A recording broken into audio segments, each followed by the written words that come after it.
അവയവദാനത്തിനായി വ്യാജരേഖ ചമച്ച കേസിലെ മുഖ്യപ്രതി നജീബിനെ വിശദമായി ചോദ്യം ചെയ്യാനൊരുങ്ങുകയാണ് പോലീസ്. റിമാൻഡിലുള്ള നജീബിനെ ഉടൻ കസ്റ്റഡിയിൽ വാങ്ങും. ഇന്നലെയാണ് നജീബിനെ ദില്ലി UP അതിർത്തിയായ ഗാസിയാബാദിൽ നിന്ന് പിടികൂടിയത്.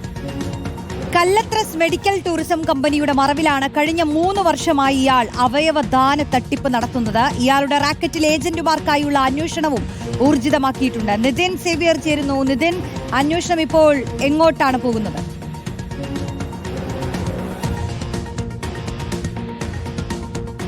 കൃത്യമായ അന്വേഷണത്തിനൊടുവിലാണ് ഒളിവിൽ പോയ പ്രതിയെ കഴിഞ്ഞ ദിവസം ദില്ലി UP അതിർത്തിയായ ഗാസിയാബാദിൽ നിന്നും കുന്നത്തുനാട് പോലീസ് കസ്റ്റഡിയിലെടുക്കുന്നത്. ഇയാളെ കുന്നത്തുനാട് സ്റ്റേഷനിൽ എത്തിച്ച് പെരുമ്പാവൂർ ASCയുടെ നേതൃത്വത്തിൽ വിശദമായി തന്നെ ചോദ്യം ചെയ്തിരുന്നു. അതിനുശേഷമാണ് ഇയാളെ റിമാൻഡ് ചെയ്തത്. റിമാൻഡിലുള്ള പ്രതിയെ കസ്റ്റഡിയിൽ വാങ്ങി കൂടുതൽ വിശദമായി ചോദ്യം ചെയ്യാനാണ് പോലീസ് തീരുമാനിച്ചിരിക്കുന്നത്. പ്രത്യേകിച്ച് കഴിഞ്ഞ 3 വർഷത്തിലധികമായി ഇത്തരത്തിലുള്ളൊരു തട്ടിപ്പ് ഇയാളുടെ നേതൃത്വത്തിൽ നടത്തുന്നുണ്ടായിരുന്നു എന്ന് പോലീസ് കണ്ടെത്തിയിട്ടുണ്ട്. കല്ലത്രസ് മെഡിക്കൽ ടൂറിസം കമ്പനിയുടെ മറവിലായിരുന്നു ഈ തട്ടിപ്പ് നടത്തിയിരുന്നത്. ഇയാളുടെ റാക്കറ്റിലുള്ള ഏജന്റുമാർക്ക് വേണ്ടിയുള്ള പരിശോധനയും പോലീസ് നടത്തുന്നുണ്ട്. കഴിഞ്ഞ ദിവസങ്ങളിൽ എറണാകുളം ജില്ലയിലെ വിവിധ സ്ഥലങ്ങളിൽ നടത്തിയ റെയ്ഡുകളിലാണ് ഇത്തരത്തിലുള്ള ഞെട്ടിക്കുന്ന രേഖകൾ പോലീസ് കണ്ടെത്തുന്നത്. MLA-മാരുടെയും MP-മാരുടെയും പേരിൽ ഇയാൾ ഇത്തരത്തിൽ വ്യാജ രേഖകൾ ചമച്ചിരുന്നു. ഒപ്പം തന്നെ സ്വകാര്യ ആശുപത്രിയിലെ ഡോക്ടർമാരുടെ ഒപ്പും സീലുമുള്ള വ്യാജ ലെറ്റർപാടുകളും ഇയാൾ തയ്യാറാക്കി വെച്ചിരുന്നു. അങ്ങനെ അവയവദാനത്തിനുള്ള മാനദണ്ഡങ്ങൾ മറികടക്കാനായി പോലീസിന്റെയും ആശുപത്രിയുടെയും ക്ലിയറൻസ് സർട്ടിഫിക്കറ്റുകൾ വ്യാജമായി സൃഷ്ടിച്ചായിരുന്നു ഇയാൾ ഇത്തരത്തിലുള്ള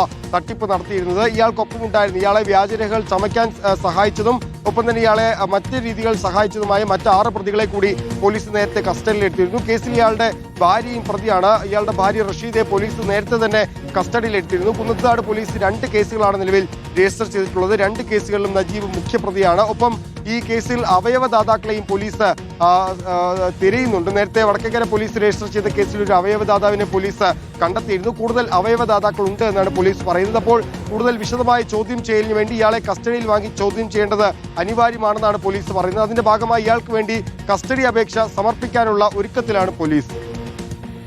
ഓക്കെ, നിതിൻ സേവ്യറാണ് വിശദാംശങ്ങൾ നൽകിയത്.